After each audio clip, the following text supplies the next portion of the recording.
Guys, welcome back to my channel. Today, we will review itong 2026 Suzuki Fronx. With its size, I would consider this a subcompact crossover. This is the top-of-the-line SGX variant na ang selling price niya is 1,299,000 pesos. There are other 3 variants and the cheapest is 1,059,000 pesos. So, samahan nyo ako at tingnan natin itong Suzuki Fronx kung ano yung kanyang mai-offer. So, start muna natin sa exterior features. So, I think pagdating sa design execution ni Suzuki, hindi sila known or stand out sa department na yon. And I think dito sa Suzuki Fronx, nag-improve sila. Not bad na rin yung design nito, considering na it's a Suzuki. As you can see here, the daytime running lights niya is separate do sa kanyang headlight. This is usual sa mga bagong sasakyan. And I think yung front fascia niya is straightforward and simple lang.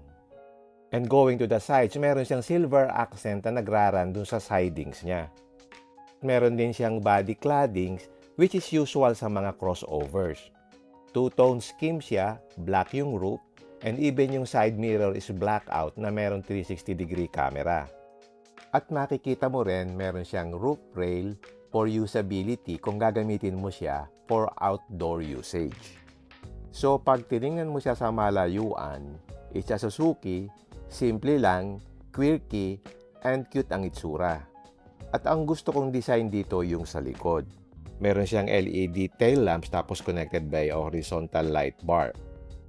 Dito naman sa lower portion, merong rear bumper garnish na malaki. Tapos doon sa dalawang side, meron siyang vertical reflector. And then meron siyang 4 na sensors dito sa rear bumper. So yung likod niya is very straightforward din, gaya nung sa front. So yung design nung harap at likod, connected naman. And as you can see here, naka-shark fin antenna siya at yung black roof continues up to the spoiler. But ang weird lang dito sa likod is wala siyang prominent na bumper. So, flat lang yung pinaka-rear niya. Which is not bad, pero mas maganda kung meron siyang prominent na bumper dito. At ang hindi lang maganda dito is naka-drum brakes pa yung likod niya. So, overall, yan yung design characteristics niya sa exterior. Not bad naman yung overall design execution niya. Pero it would not stand out compared to its competitors. For me, underwhelming yung design niya. Pero it's a safe design at I think magugustuhan naman ng karamihan. Pero hindi talaga siya yung sasakyan na mapapalingon ka kasi eye-catching yung design. Yun lang ang downside ni Suzuki. They are more on functionality and quirkiness ng design at saka yung reliability ang binabayaran dito sa Suzuki. Anyway, yun lang naman ang sa design side niya. So tapos na tayo sa exterior, tingnan naman natin yung interior. The interior color scheme niya is black and burgundy. It's a combination of leather and fabric. I mean, for a Suzuki, maganda yung interior design niya. Even yung seats niya, maganda rin naman yung design. Okay, pasok tayo at check natin itong interior. So, itong top portion ng door panel is plastic. And here at the middle, meron ditong soft touch material na burgundy. So, dito, yung armrest niya is soft touch material din. And then you have black trims here.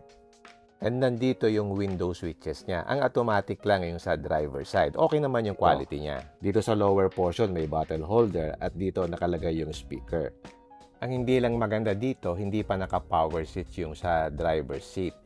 Sana ginawa nilang power seat which is essential nowadays. Ang kagandahan naman dito, maganda yung steering wheel niya. It's leather wrapped. At dito sa lower portion, meron siyang black trim. Nandito sa left yung mode button at saka yung sa info. At nandito naman sa right yung sa adaptive cruise control button. At nandito naman sa lower portion yung hands-free call button. And it also has a paddle shifter which is good. The steering wheel is also tilt and telescopic. And you have a lot of buttons here. Meron kang buttons for the camera, meron din for traction control, mga parking sensor. And you can also adjust yung height ng kanyang headlight dito. The other nice feature here is meron siyang heads-up display na makikita mo lang doon sa mga premium cars. Makita nyo magpo-project yung speed doon sa kanyang windshield. Yung kanyang instrument cluster is a combination of digital and analog. Nasa gitna yung kanyang digital, tapos yung kanyang tachometer is analog, pati yung kanyang speedometer. Yung kanyang dashboard is made of plastic material. And then meron siyang 9 inches infotainment screen na nagpo-project yung kanyang 360 camera. So meron siyang wireless Apple CarPlay at saka yung Android Auto. And touchscreen yung control ng kanyang infotainment screen. Nandito yung hazard button at nandito naman yung control ng kanyang aircon. At nandito yung start-stop button. Dito sa right meron siyang Type A USB port at dito naman yung 12-volt socket. And then, nandito yung wireless charging pad. And then, meron dalawang cup holders here. At dito sa area na to, matte yung material na. Hindi siya yung black na madaling magasgas. Manual pa rin yung kanyang parking brake. Tapos dito, yung kanyang armrest is maliit lang. So, pag tinaas mo itong armrest, meron lang maliit na compartment dito.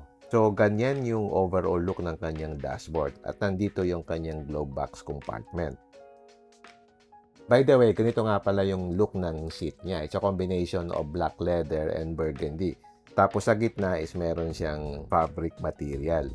Dito naman sa taas meron siyang interior cabin lights pero hindi siya LED. Wala din siyang lagayan ng sunglass. Dito naman sa passenger side merong vanity mirror pero wala siyang ilaw. Dito naman sa driver's side wala siyang vanity mirror. Ito yung door panel niya na plastic tapos merong combination ng leather na burgundy. Dito is soft touch material. Meron ditong bottle holder saka yung speaker. Okay, let's check the interior space dito sa likod. I think yung space niya sa likod is average lang. Hindi siya ganong kaluwag. Hindi naman din ganong kasikip. So, tamang-tama lang sa 4-sized adult. Dito lang sa gitna, meron siyang center tunnel na medyo nakaumbok. Dito sa passenger side, merong pocket, pero dito sa driver side, wala. Meron ding rear aircon vent dito, at dun sa lower portion, merong dalawang USB port. Wala nga pala siyang center armrest, pero meron siyang headrest dito sa center passenger. Okay, check naman natin yung cargo space. So, pag inopen mo itong tailgate, you will have a cargo space of about 340 liters. I think kasya dyan yung dalawang balikbayan box. Dito sa left side, merong ilaw at meron din ditong sabitan. Okay, check natin kung merong spare tire. So, pag inangat mo to, nandito yung spare tire niya.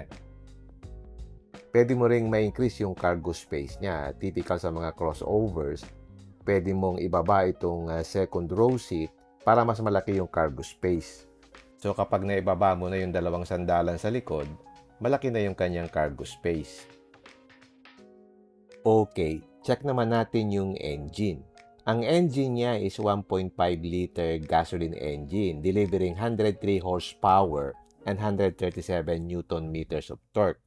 Nakakonect siya sa 6-speed automatic transmission.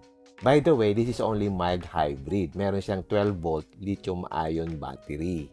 Hindi siya yung katulad ng plug-in hybrid na pwede mong i-propel yung vehicle using yung electric motor. Dito, tumutulong lang yung electric motor during acceleration para mabawasan yung load ng engine. Tapos, during deceleration, yung kinetic energy, kinukonvert niya sa electric energy to charge the battery. And then, during highway cruising, pinapower niya yung some electrical components para ma-reduce din yung load ng engine. I just don't know kung exempted siya sa coding kasi mild hybrid lang siya. Let me know in the comment section kung exempted siya sa coding. Okay, yan yung overall details ng Suzuki Fronx. In terms of size, parang ka-size siya ng, let's say, Hyundai Creta, yung Yaris Cross, o kaya yung Nissan Kicks. Okay, mag-test drive tayo para ma-check natin yung kanyang driving dynamics. Una kong napansin, malambot yung kanyang manibela. So, madali siyang i-drive kasi very light yung steering. Power is adequate naman pero kung sanay ka sa mga higher displacement engines, medyo mahihinaan ka. Yun lang yung underwhelming part ng sasakyan na ito. So, don't expect performance for this vehicle. Pagdating sa ride comfort, surprisingly smooth naman siya. Hindi matigas yung suspension niya, composed naman siya over bumps kahit naka-torsion beam siya sa likod. Pagdating naman sa NVH, which is the weakness of Suzuki, So, dinig mo pa rin yung mga motorcycles or yung mga nangyayari sa labas. So, I think yun yung kailangang i-improve dito. Tinry ko din yung paddle shifter. It's a nice thing to have, pero sa ganitong segment ng car, parang hindi mo na siya kailangan. Pero okay din naman kung nandito siya. So, pwede mo siyang gamitin, for example, sa mga uphill. Pero kahit na ganun, mahina pa rin yung engine niya. Pero kung most of the time ay city driving ka lang, maganda na ito kasi adequate lang yung power sa mga traffic. Plus the fact na kapag ka stop and go traffic, you press on the brakes frequently. So, dyan na-charge yung kanyang battery.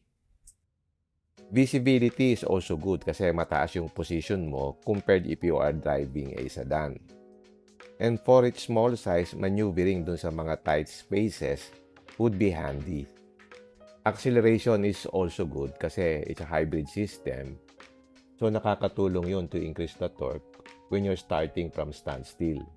So, from this test drive, we can infer that this vehicle was made for efficiency and to travel from point A to point B car. So, don't expect a lively driving dynamics for this vehicle. Now, let's summarize. The price of Suzuki Fronx, depending on the variant, ranges from 1.059 million to 1.299 million. The base GL variant, hindi siya mild hybrid at saka 4-speed automatic transmission lang. While the higher GLX and SGX variants, they have 12-volt mild hybrid system paired to a 6-speed automatic transmission. Now, ano ba yung pros and cons nito sa Philippine market? Ang unang pro nito is yung kanyang mild hybrid system. So, meron siyang better fuel efficiency. Sa tingin ko, kaya-kaya nito yung mga 17 to 21 kilometers per liter.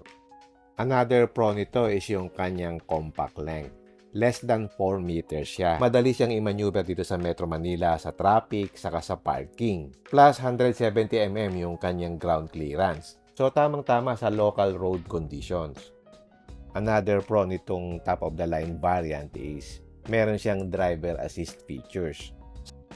So, surprisingly, pagdating sa features, hindi ka mabibitin dito sa Suzuki Fronx. So, nandyan na yung mga kailangan mong safety features na standard today. For example, meron na siya ng 360-degree camera, yung adaptive cruise control, lane keeping assist, and so much more. And lastly, yung Suzuki nameplate. Suzuki is known for creating quirky small cars. Na ang purpose is to get you from point A to point B without any issues. So, they are known for creating small footprint cars talaga. Ito yung specialty nila. So, yung access mo sa after-sales service and parts is relatively good. Now, ano naman yung mga cons niya? At 1.059 million and up, it is a premium zone for subcompact crossovers. Some alternatives may offer more space or stronger specs for similar money. Another con niya is, while it is sufficient for city driving, yung mild hybrid variant niya may feel underpowered. Especially kung steep climbs or heavy loads. Another con niya is, while yung dimensions niya are decent, the compact length means rear seat space saka yung legroom and boot may not match yung larger rivals. So for buyers with tall passengers or frequent long trips, this could be a factor. Another con niya is yung lower trims use non-hybrid engine, which means you'll miss hybrid benefits and possibly some advanced features. And lastly, ang isa pang negative niya is nandun pa rin yung pagka-old school vibe ni Suzuki o yung pagka-keeper side of things ni Suzuki. So makikita mo yan sa interior niya. As much as nag-improve yung design niya overall, pag inupuan mo na siya as well as hinawakan mo yung mga materials na ginamit, hindi pa rin siya ganun ka-upmarket or ka-upscale compared dun sa mga competitors niya. Maganda pa rin naman yung quality niya, pero pagdating dun sa materials na ginamit niya, nandun pa rin yung pagka-cheap ng mga ginamit na materials. And other than that, you can see it naman from yourself if nafe-feel nyo rin the way I felt dito sa interior niya. Anyway, in summary, the Suzuki Fronx is a good compact crossover. but it still has its shared negatives. Sa akin lang naman is, I'm still looking for some upmarket feel kasi sa presyong 1.3 million, dapat nandun siya. But actually, for safety features at saka yung mga essential na kailangan mo on your everyday driving, nandito na siya sa Suzuki Fronx. But actually, meron lang siya mga aspects na medyo dated na walang dating for me, especially yung design execution niya at saka yung interior feel. But other than that, if ang focus mo lang talaga is to buy a car with functionality and reliability and compact with a hybrid system, then the Suzuki Fronx is a good choice. Just don't expect yung mga great driving dynamics at saka yung upmarket feel sa sasakyan na ito. So, lahat namang sasakyan is may kanya-kanyang purpose. So, depende na lang din sa buyer. So, if you're going to ask me if I will buy this car, for me, I think I would look for other options in the market. But I get and understand kung ano yung standpoint ni Suzuki dito. Na they created a subcompact crossover that would get you from point A to point B without any issues with fuel efficiency in mind. So if you're eyeing the Suzuki Fronx, you have to see it for yourself and do a test drive kung magugustuhan nyo siya. If yes, then it's good. Wala ka namang magiging issues dito. I'm sure na tatagal ito kasi yung Suzuki is known talaga for their reliability. Okay, if you like this video, don't forget to like, share, and subscribe. Until next time, see you again in my next vlog. Bye!